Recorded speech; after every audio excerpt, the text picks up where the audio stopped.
I got to tell you, I am so disgusted by the Prime Minister's last answer today.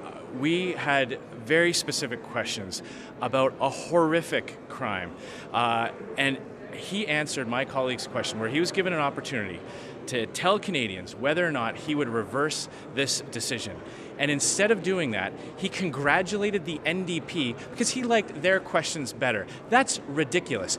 If the details of this horrific case are so awful that the Prime Minister can't stand hearing them, then he should do the right thing and make sure that the killer is behind bars. Yeah, sir, there were 10 kids, about 10 or 11 and under, in the galleries hearing about death by clawhammer. Was that necessary? Your father These are the types of details that you and every other journalist have put in your papers to inform the public about the nature of these crimes, because this person who perpetrated them is such a danger to our society. So when we are reading back the account of this, it is so that people understand that this isn't some offender who deserves a second chance. This is a person who took a child away after school, stood by, participated, and helped make sure that she met just a tragic end. And for the Prime Minister, for Justin Trudeau, to refuse to answer questions, to complain that he didn't like the way they were put, and then to congratulate the NDP because he liked their questions better,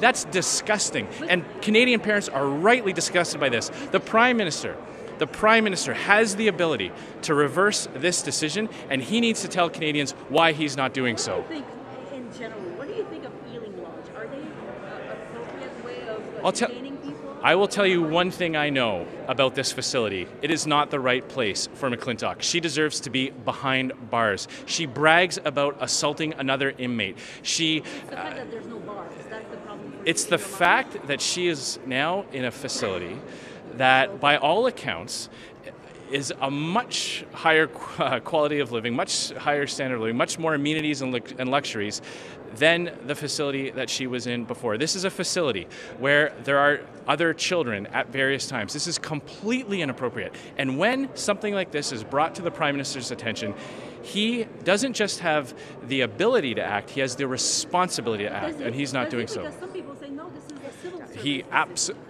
When officials get it wrong, elected representatives have an obligation to make it right. He has a variety of tools. When a Conservative government was faced with similar incidents where inappropriate benefits or immunities were given to dangerous criminals, we acted. He has a variety of tools at his disposal. All he had to do today was tell Canadians that he was going to act. He failed to do so. Mr. Chair, I just want to clarify, were you happy with the tone of the questions that your party brought forward? Look, the Prime Minister might not have liked our questions, obviously, because he doesn't like the fact that he's having to be accountable for literally doing nothing. His minister, you know what offended me? Ralph Goodale calling this horrific crime bad practices. Where's the analysis on that? Yeah. That is what is disgusting to Canadians. What we did today was calmly and assertively ask the Prime Minister a very simple question. Will he reverse this decision? Justin Trudeau failed to answer.